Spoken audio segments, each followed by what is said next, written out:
తెలుగు రాష్ట్రాల్లో సంచలనం రేపిన సృష్టి కేసులో విస్తుపోయే నిజాలు వెలుగులోకి వస్తున్నాయి. సరోగసి పేరుతో డాక్టర్ నమ్రత 80 మంది పిల్లల అక్రమ విక్రయాలు చేసినట్టు పోలీసుల విచారణలో తేలింది.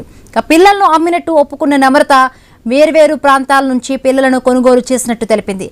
80 మంది పిల్లల తల్లిదండ్రుల వివరాలపై ఆరా తీసేందుకు మరొకసారి నమ్రతను కస్టడీకి ఇవ్వాలని పోలీసులు కోరినట్టుగా తెలుస్తోంది.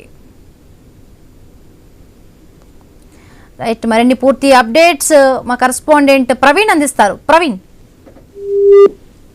ఈ మగుందు అయితే మనం చూసుకుంటే గనక ఏదైతే సికింద్రాబాద్ సృష్టి ఫర్టిలిటీ కేంద్రంగా నడిచినటువంటి భాగవతం మొత్తం తోడుగా కూడా తీగలాగితే డొంక కదిలినట్టు మొత్తం తొలుగా ఈ వ్యవహారం మొత్తం బయటకు వచ్చిందనే చెప్పాలి.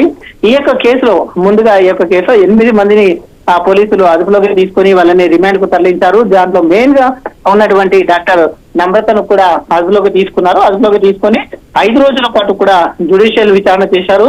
అదే కస్టడీ విచారణ చేసిన తర్వాత నమ్మలేని నిజాలు పోలీసుల దగ్గర మొత్తం దశలుగా నమ్మలేని నిజాలు కూడా బయటకు వచ్చాయి.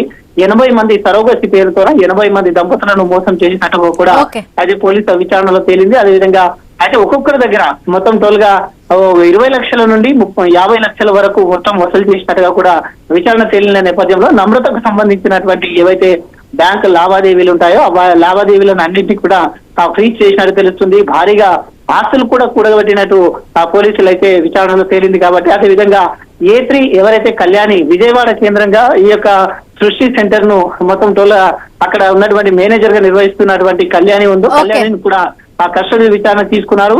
అయితే ఈ విధంగా సంతోషిని కూడా తీసుకున్న నేపథ్యంలో మరొకసారి కూడా అయితే ఈ కస్టడీ విచారణకి ఇవ్వాలంటూ నమ్రత విషయంలో కోర్టును కూడా పోలీసులు ఆశ్రయించారని తెలుస్తుంది. Right, thank you Praveen, thanks for the updates.